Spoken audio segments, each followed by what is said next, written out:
Hemgiri block Barpali railway siding को नहीं गतकाली police और ग्रामवासी मुहांमुही होते परिस्थिति एमती होता जे 66 जन ग्रामवासी विधायक जोगेश सिंह को गतकाली उठाई आनी पुलिस। सुंदरगढ़ पुलिस बाराक्रे सेमानंकु अटक रखा जाइछि। रेलवे साइडिंग न हेबा दाबी रे गत फेब्रुआरी मासरू ग्रामवासी माने धारणा देउछन्ते। धारणा चलिथिबा बेले चलित मास 3 तारिख रे विधायक एवं 95 जन ग्रामवासी को पुलिस गिरफ्त करिथिला। 8 घंटा परे समस्तंकु व्यक्तिगत मुचालिकारे छाड़िथिला। मामला कोर्टे थिबारु राय प्रकाश जाए धारणा चलिथिबा बेले गतकाली धारणा रे बसिथिबा ग्रामवासी एवं विधायकंकु पुणी पुलिस उठाइबारु मुहांमुही परिस्थिति उपजिथिला।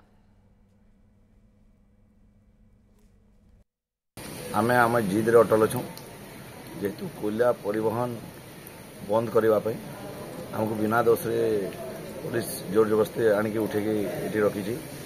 आमे जिला प्रशासन को अनुरोध कर कोयला परिवहन बंद करा जाऊ, कोर्टर निष्पत्ति आसवा जाए नचेत हमको कोर्ट फॉरवर्ड कर जाऊ। कोर्ट निष्पत्ति न आसवा जाए आम कौन से हिसाब से कोयला परिवहन करदेवनी कि जीवनी आम जिला प्रशासन को जन देचु।